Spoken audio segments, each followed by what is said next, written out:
Hey friends, welcome back to the Third Shift Crafts podcast. It's been a couple weeks since our last episode. Life got a little busy behind the scenes, but I promise this one's worth the wait. This episode is a special one because it marks the end of season 1. When I started this podcast, I wasn't sure how it would go. I had stories, ideas, and a vision of sharing what I call a crafted life. Wood, fire, wine, and everything that makes home feel rooted. Now here we are, 8 episodes in, and it feels like we've built something together. Not just projects or meals, but a rhythm and a community that reminds us life doesn't have to be rushed to be meaningful. Today we'll look back at what we've built, wood, fire, wine, and life, share a few listener highlights, and I'll give you a peek at what's coming in season 2. So let's dive in.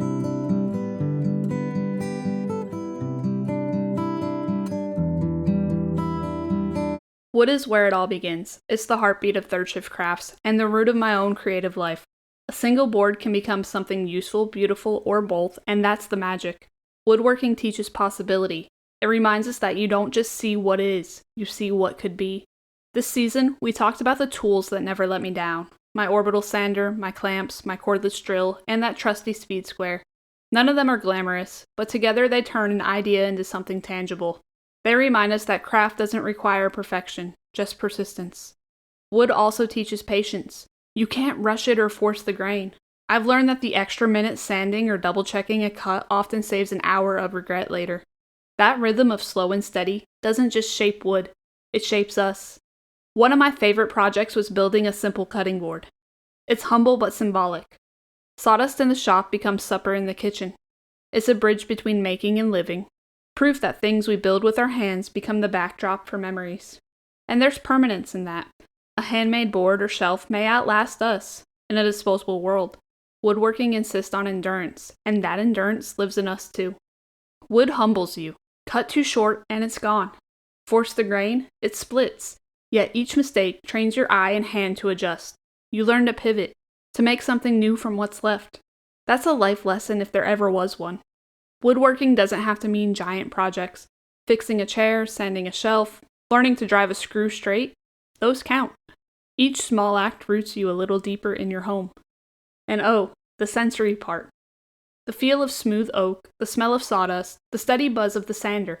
It's messy, sure, but it smells like progress. Wood built the cutting boards, the shelves, the tables, the wine racks. It's the thread running through it all. You don't need a huge shop or fancy gear. Just a saw, a drill, and a vision. So before we move on, ask yourself, what's the raw material in your life right now that could become something more if you gave it your time and care? Because wood isn't just wood. It's the invitation to begin.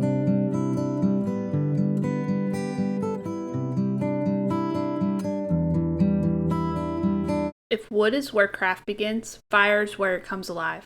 It's transformation, connection, and a bit of danger, all rolled into one. Cooking with fire strips things back to the essentials: heat, fuel, food, and patience. You don't need 10 gadgets, you need attention. Fire doesn't lie. If your coals aren't ready, the food tells on you. Rush the heat, and you'll burn it. Ignore it too long, it dies out. Fire demands presence, and that's a lesson that carries into everything else. Good things can't be rushed.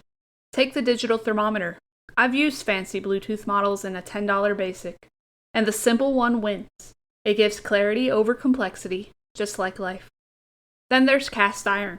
It doesn't care if it's in the oven, on the stovetop, or straight over coals. It's indestructible. It holds heat. And it reminds me to be a little more like that. Steady and unbothered by the flames. Fire humbles you too. I have the burn scars to prove it. Every time I actually wear my heat-resistant gloves, I wonder why I ever skip them. And yes, lighter fluid still doesn't belong anywhere near food. Use a chimney or tumbleweeds. Build from the ground up and let the flame catch naturally. That's how you get clean flavor and how you build a life that lasts. Patience shows up here again. Waiting for coals to ash, for smoke to settle, for meat to rest. Try to cheat and you'll pay for it later. But beyond the discipline, there's joy. Think of the smell of smoke, the sizzle, the laughter around a grill. Fire draws people in. It's the modern campfire, the heart of every gathering. Some of my favorite moments were the simplest. Tossing veggies in cast iron over coals and talking long after the food was gone. Fire turns ordinary nights into something memorable. It also connects back to wood. Boards become cutting boards, scraps become kindling.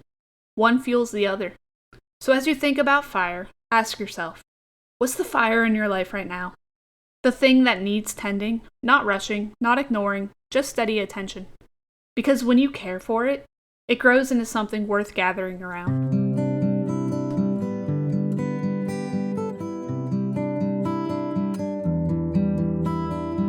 If wood is the foundation and fire is the transformation, then wine is the celebration.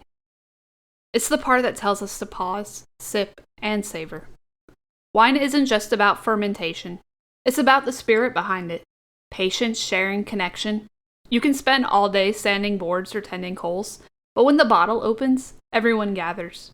Home winemaking taught me trust. Fruit, sugar, yeast, and time. That last one's the hardest. Unlike grilling, you can't hover and hurry it. You set the stage and let the process unfold in the dark. Growth happens quietly. Not every batch is perfect. I've had 2 sweet bottles and some barely drinkable ones. But the flops taught me to laugh, to experiment, to enjoy the process more than the result. One night, I opened a questionable bottle with friends. It turned into jokes and stories we still remember. The wine wasn't great, but the moment was. That's the point. If woodworking is solitary and fire gathers people, wine seals the deal. The clink of glasses, the pause in conversation, it turns an ordinary meal into something memorable. And it doesn't have to be expensive. Homemade or budget bottles can hold the same meaning. Because wine isn't about status, it's about presence. It reminds us to slow down and connect. Grapes crushed, transformed, aged, poured. It's the whole cycle of life in a glass. And it ties everything together. Wood builds the table, fire cooks the food, wine fills the glasses. Together they create a life that feels intentional and rooted. So what's your version of wine? Maybe coffee, maybe quiet mornings, maybe laughter on the porch. Whatever it is, make space for it. Because crafting a life isn't just about building or cooking. It's about celebrating too. Here's to the pause. Here's to the sip that remind us why we build in the first place.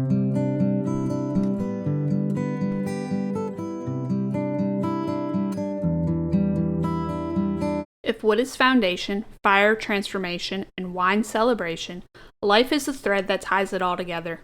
We don't build just to build or cook just to cook. We do these things because they shape how we live. A crafted life is hands-on, imperfect and real. Dust on your jeans, smoke in your hair, sawdust on the floor. That's living proof that you showed up.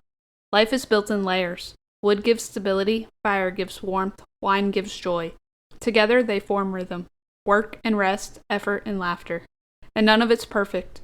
I've built projects a little crooked, cooked meals a little too long, bottled wine that didn't age well. But those flaws turned into stories. They remind me that growth hides inside imperfection.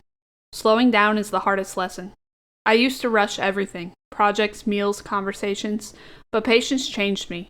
Now the nights I remember most are the ones where I let the grill take its time, let conversations wander, and looked up long enough to notice the stars. Crafted living leaves marks that matter, calloused hands, full hearts, and memories that last longer than any project. And it's not always easy. Sometimes the shop feels lonely or the fire won't light. But showing up anyway, that's the craft too. Hearing from listeners this season reminded me it's not just my story, it's ours. We're all learning to make and share and slow down. Meaning doesn't live in grand gestures, it lives in the everyday. The boards we cut, the meals we share, the glasses we pour. Life is craft, ongoing, evolving, messy, and beautiful. Every choice is a stroke of the chisel shaping who we become.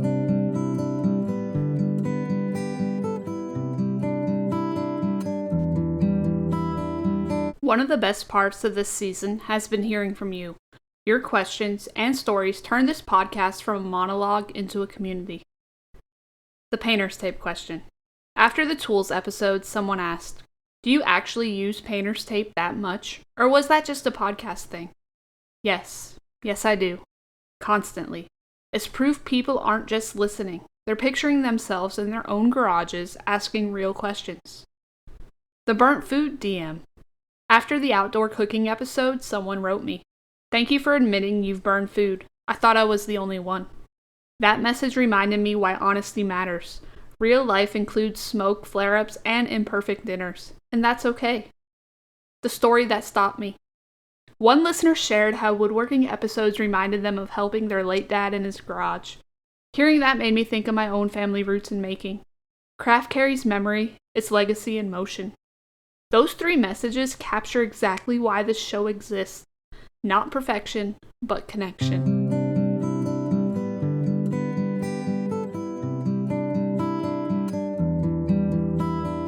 So where do we go from here? Season 1 laid the foundation. Season 2 builds on it, with more stories, more sawdust, more real-life takeaways.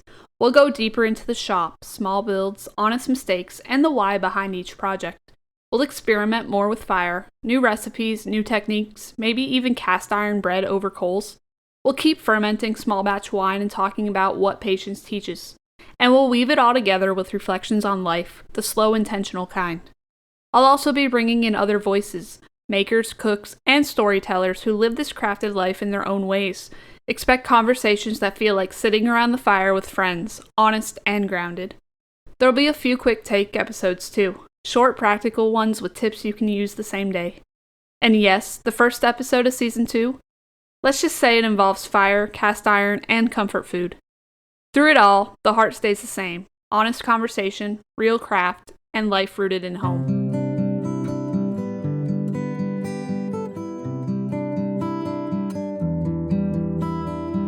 As I wrap up this episode, and this first season, I just want to say thank you. When I started this show, I hoped these stories would land with someone, and you proved they did. Thank you for spending your mornings, your commutes, your shop time, and your quiet evenings with me. You're the reason this podcast has a heartbeat. We've covered a lot, the tools we reach for, the meals we share, the way slowing down changes everything. Each moment has been a small reminder that a crafted life is built one intentional choice at a time. So as you wait for Season 2, keep building. Keep cooking, keep experimenting. Keep noticing the joy in it. And share those moments. They're what make life rich. If you haven't already, hit subscribe so you'll know the moment the next season drops. Share the show with a friend who loves good food, good stories, or just good company. And come hang out on Instagram, the blog, or the website. I'd love to see what you're making these days. Here's to what we've built together and to everything still ahead. Until next time, I'm Lauren. This is the Third Shift Crafts podcast, and I'll see you in Season 2.